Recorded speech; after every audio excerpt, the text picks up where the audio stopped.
Class 8th NCERT का chapter 3 का exercise 3.3 का क्वेश्चन नंबर फर्स्ट हम देख रहे हैं। तो गिवन पैरेललोग्राम ABCD, तो आपके पास जो ABCD है ये क्या है? पैरेललोग्राम। और पैरेललोग्राम के बारे में तो आप अच्छी तरीके से जानते हैं कि इनकी ऑपोजिट साइड क्या होती है बेटाओं? इक्वल। यानी कि AD किसके इक्वल होगी? BC के। तो AD किसके इक्वल होगी? BC के। DCB किस एंगल के इक्वल होगा? DAB के। किसके? DAB के। और OC किसके इक्वल होगा? OA के। क्यों होगा? क्योंकि पैरेललोग्राम के ऑपोजिट एंगल क्या होते हैं? इक्वल। ऑपोजिट साइड्स भी क्या होती है? इक्वल। और डायगोनल क्या करते हैं? एक दूसरे को बाइसेक्ट करते हैं एज पॉइंट O पर। ठीक है। अब एंगल DAB और एंगल CDA दोनों एंगल्स का सम कितना होगा? 180 डिग्री। कितना होगा? 180 डिग्री। तो क्वेश्चन नंबर सेकंड का first, X, Y and Z, X, Y और Z तीनों हमें क्या करना है? फाइंड करना है बेटाऊं। तो आप तो बहुत अच्छे से जानते हैं कि ऑपोजिट एंगल जो होते हैं वो क्या होते हैं? इक्वल होते हैं। तो ऑपोजिट एंगल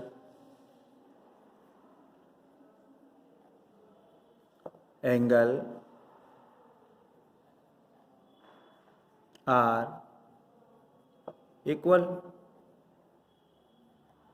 तो ऑपोजिट एंगल क्या होंगे? Angle B equals to angle D। और आपको पता है D की वैल्यू Y है और इसकी वैल्यू 100। तो Y की वैल्यू क्या आ गई आपके पास? 100। तो Y की वैल्यू निकालनी है आपने। ठीक है।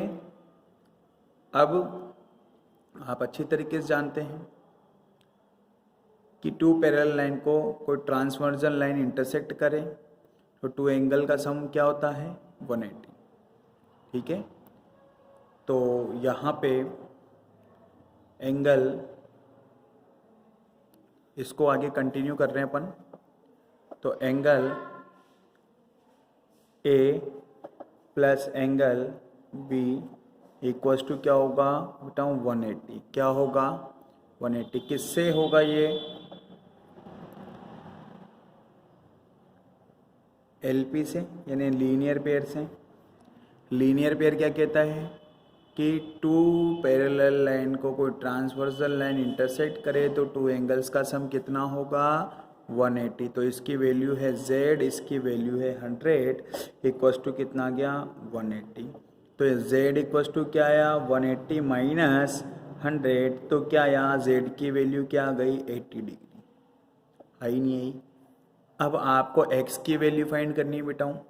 जब X की वैल्यू फाइंड करनी है तो आप जानते हैं ऑपोजिट एंगल आर इक्वल। तो Z इक्वल्स टू क्या होगा? X। Z इक्वल्स टू क्या होगा?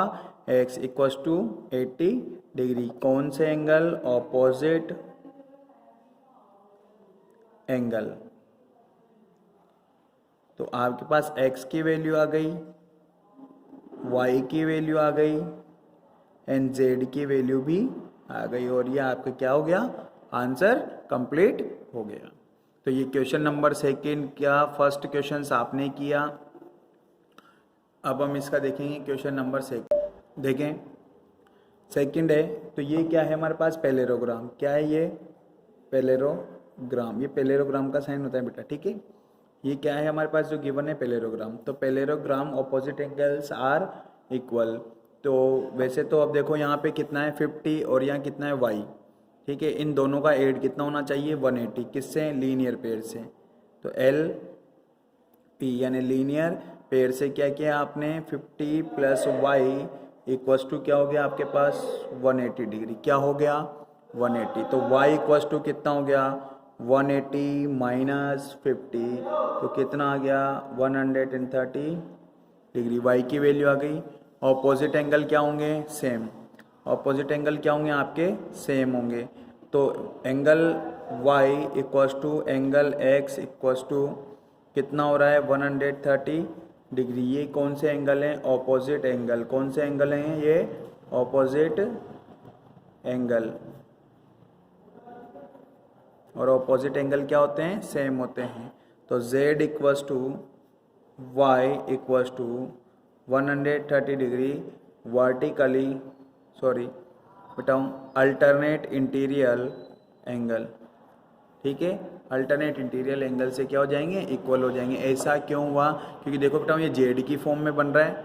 किस फॉर्म में, ये जेड फॉर्म में है।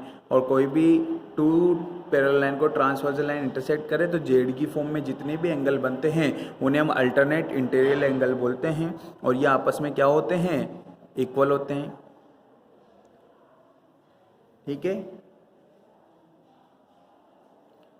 तो आगे देखें अपन क्वेश्चन नंबर इसी का देखें। अब ये कितना है 90। इसका थर्ड क्वेश्चन है। थर्ड क्वेश्चन है तो यहाँ पर ये x की वैल्यू भी कितनी हो जाएगी 90। कैसे, ये देखो ऑपोजिट एंगल है, ये दोनों लाइन एक दूसरे को क्या कर रही है, इंटरसेक्ट कर रही है। पहले ही आपको गिवन है कि ये क्या है, पैरेललोग्राम है आपका, क्या है, पैरेललोग्राम। अब ये पैरेललोग्राम है तो डायगन क्या कर रहे हैं, इनको इंटरसेक्ट कर रहे हैं कितने पर, 90 पर। तो x की वैल्यू भी कितनी हो गई 90। कौन सा एंगल बना, वर्टिकली ऑपोजिट एंगल। कौन सा एंगल बना, वर्टिकली ऑपोजिट एंगल। इसके बाद देखें आप यहाँ पे ये आपके पास 90 आ गया। अब ट्राइंगल रूल,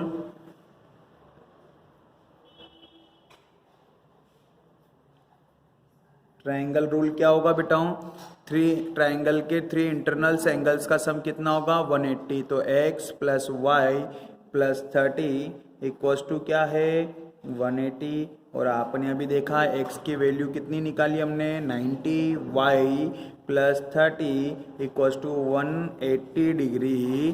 अब आप यहाँ देखिए इसको मेजर करेंगे, y इक्वस टू 180 सब्ट्रैक्ट करेंगे तो ये कितना हो जाएगा, इनको ऐड किया 120, आंसर आया आपका 60 डिग्री। कितना आया 60 डिग्री। अब देखें आप यहाँ 60 डिग्री आपको मिला। अब 60 डिग्री मिलने के बाद आपने क्या किया, z की वैल्यू निकालनी है आपको। z की वैल्यू निकालनी है तो ये पैरेललोग्राम यानी कि ऑपोजिट साइड क्या है, इक्वल एंड पैरेलल। तो opposite side equal and parallel है तो जाहिर सी बात है कि ये जो इसका डायगोनल्स है ये क्या है, ये क्या कर रहा है, इसको इंटरसेक्ट कर रहा है। तो angle y equals to angle z equals to कितना हो गया 60 डिग्री। कैसे हुआ, अल्टरनेट इंटीरियर एंगल। ठीक है, कोई प्रॉब्लम बेटा, कि देखो आप ये जेड की फॉर्म में बन रहा है, जेड की फॉर्म में बन रहा है या नहीं बन रहा, तो ये जेड की फॉर्म में बन रहा है इसलिए क्या हो गया अल्टरनेट इंटीरियर एंगल। तो यहाँ पे आपको x की वैल्यू मिल गई, कितनी आई आपके पास 90 डिग्री, y की वैल्यू कितनी है 60 डिग्री और z की वैल्यू भी कितनी आ गई आपके पास 60 डिग्री। और आपका क्या मिल गया, आपको आंसर मिल गया। कोई प्रॉब्लम बेटाओ। अब क्वेश्चन नंबर इसका 4th देखेंगे हम। देखें क्वेश्चन नंबर 4 आपका क्रॉसपॉन्डिंग एंगल सम कितना होता है 180। तो ये क्या है, गिवन है आपको, क्या है पैरेललोग्राम है, ये क्या है पैरेललोग्राम। और पैरेललोग्राम के 2 एंगल्स का सम कितना होगा 180 और क्रॉसपॉन्डिंग एंगल्स भी क्या होंगे इक्वल। तो यहाँ पे angle x plus 80 equals to 180 degree किससे, लीनियर पेयर से। अब आप तो लीनियर पेयर से कर लो या फिर तो ये कितना हो जाएगा 180 माइनस 80 इक्वल्स टू कितना आ गया 100। तो x की वैल्यू क्या है आपके पास 100 और ऑपोजिट एंगल्स आर इक्वल। तो y इक्वल्स टू कितना आएगा 80 डिग्री। ये कौन सा एंगल होगा, ऑपोजिट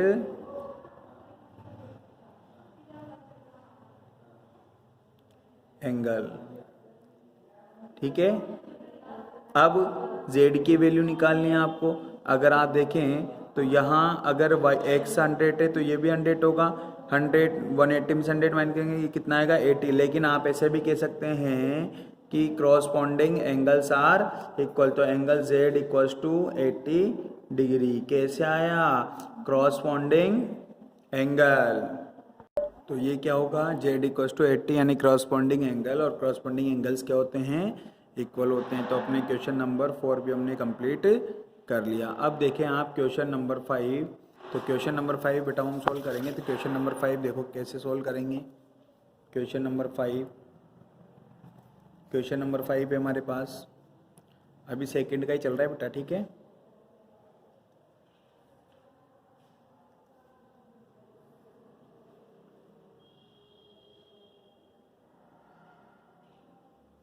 ये Z, ये 40, ये X, ये 120, 112 और ये Y, ठीक है। तो सबसे पहले देखो ये 112 जो है Y के इक्वल होगा। Y इक्वल्स टू कितना होगा? 112। क्यों होगा? ऑपोजिट एंगल बनेंगे ये,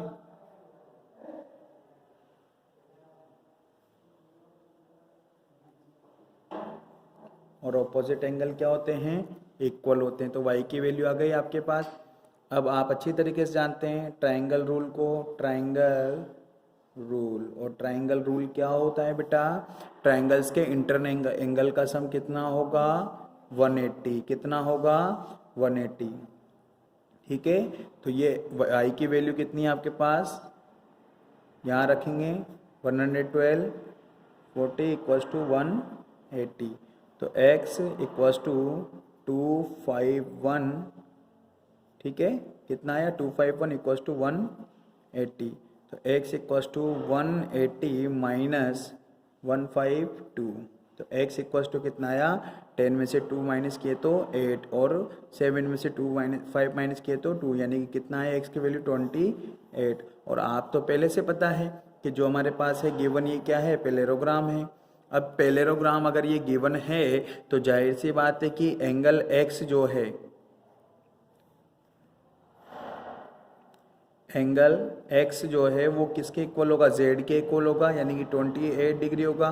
क्यों होगा? अल्टरनेट इंटीरियर एंगल से, ठीक है। अल्टरनेट इंटीरियर एंगल से क्या हो जाएगा? ये इक्वल हो जाएगा। तो आपके पास देखो x की वैल्यू आ गई 28 डिग्री, y की वैल्यू आई 112 डिग्री, और z की वैल्यू आई 28 डिग्री, और ये क्या मिला? हाँ, आपका आंसर मिल गया, ठीक है बेटाओ। चलो देखें क्वेश्चन नंबर 3। गिवन फिगर जो है आपके पास ABCD क्या है? पैरेललोग्राम है, और इसका फर्स्ट जो आपको गिवन है angle B plus angle D, angle B और प्लस एंगल D 180। तो ऐसा तो हमने कभी पढ़ा ही नहीं बेटाऊँ कि ऑपोजिट एंगल का सम क्या हो? 180 हो, क्योंकि ऑपोजिट एंगल तो पैरेललोग्राम के क्या होते हैं? इक्वल होते हैं ना। तो ये क्या होगा? इसको सेटिस्फाई नहीं करेगा। तो can be but need not be, ठीक है। तो ये इसका आंसर कंप्लीट हो गया। ऐसे ही अब देखो, अगर पैरेललोग्राम है, ये 8 है, ये 8 सेंटीमीटर है, तो DC भी 8 सेंटीमीटर है, तो ऑपोजिट साइड्स तो क्या होगा? इक्वल। ये तो चलो ठीक है, आगे देखते हैं। ये कितना है? AD ये बता रहा है 4 सेंटीमीटर, और इसको ये बोल रहा है 4.4 सेंटीमीटर। तो ये ऐसा संभव ही नहीं है बेटाओ। क्यों संभव नहीं है? क्योंकि पैरेललोग्राम के ऑपोजिट साइड्स क्या होती है? इक्वल होती है। तो ये आंसर में क्या लिखेंगे हम? नो, ठीक है। क्यों होगा? इन parallelogram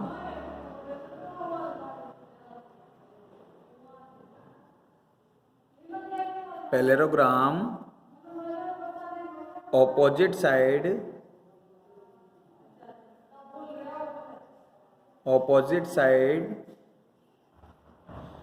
are equal. Opposite sides are equal, but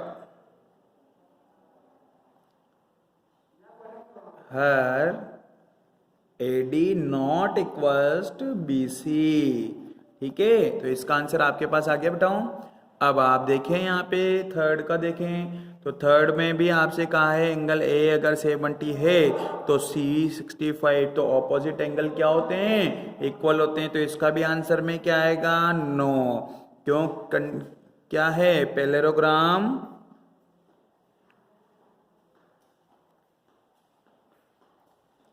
parallelogram opposite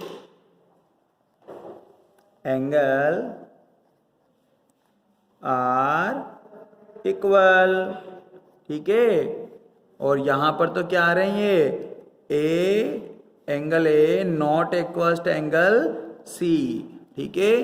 तो हमने इसके जो क्वेश्चंस नंबर 3 है वो कंप्लीट किया, और क्वेश्चन नंबर 4 जो है बेटाओं वो आपको अपने माइंड से कंप्लीट करना है, कारण आपसे केवल इतना सा पूछा है कि आपने जो आपका जो है क्या ऐसा पैरेललोग्राम बनाया जा सकता है। देखो आप क्वेश्चन पढ़ते हैं अपन पहले, मैं एक्सरसाइज निकाल रहा हूं अभी, एक सेकंड रुकिए। 3.3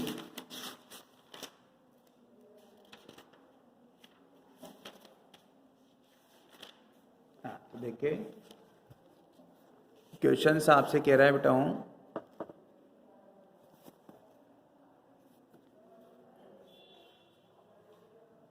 तो देखें, ड्रॉ और figures quadrilateral that is not parallelogram but has externally two opposite angles are equal measure। तो इसमें आप क्या लिख दोगे आंसर इसका, काइट। क्या लिखोगे बेटाओं, काइट, क्योंकि आंसर में देखो पतंग जो होती है ना, काइट आपने देखी कि पतंग वो इसी, तो फोर्थ का आंसर क्या होगा, फोर्थ का आंसर क्या लिखोगे आप,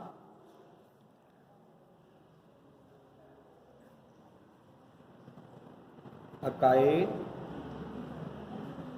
for एग्जाम्पल, ठीक है। तो ये क्वेश्चन नंबर 4 हमने कंप्लीट कर लिया। अब क्वेश्चन नंबर 5, क्वेश्चन नंबर 5 में आपको कहा है measure of two adjacent angle of parallelogram are ratio 2:3। तो एंगल्स का रेशो क्या दे दिया आपको, 2:3। तो रेशो ऑफ एंगल, पहले तो हम पैरेललोग्राम ड्रॉ करते हैं। ये ए, ये बी, ये सी और ये डी, और इन दोनों एंगल्स का रेशो दिया है आपको, क्या दिया है, तो रेशो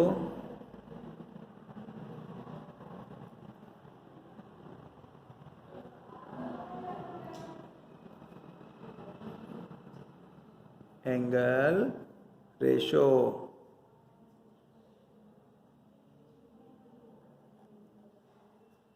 क्या है, 2:3।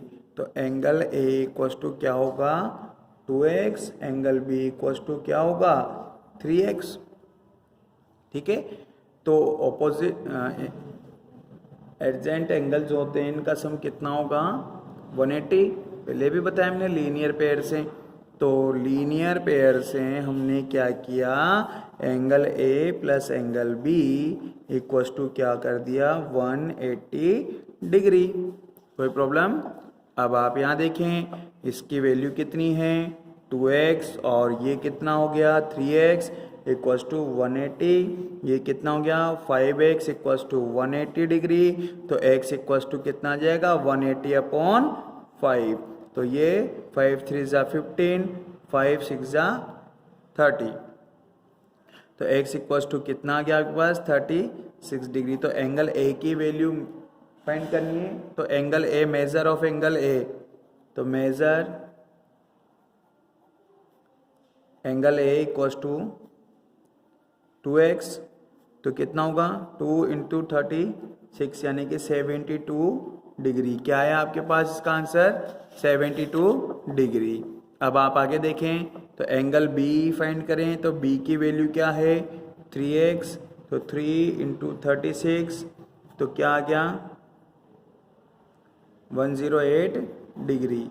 ये क्या आया आंसर। कोई प्रॉब्लम, चलो हमारी जो आज की क्लास है बेटा वो हम यहीं ख़त्म करेंगे। बाकी के जो इसके बचे हुए क्वेश्चन है कल कंप्लीट करके और हम न्यू एक्सरसाइज चालू कर लेंगे। ठीक है, बहुत सारा सिलेबस आपकी बुक से हट भी गया है वैसे तो, लेकिन अभी हमें पता नहीं लग रहा है कि क्या हटा क्या नहीं हटा। तो 40% सिलेबस जो कम होगा उसके अकॉर्डिंग हम देख लेंगे बाद में।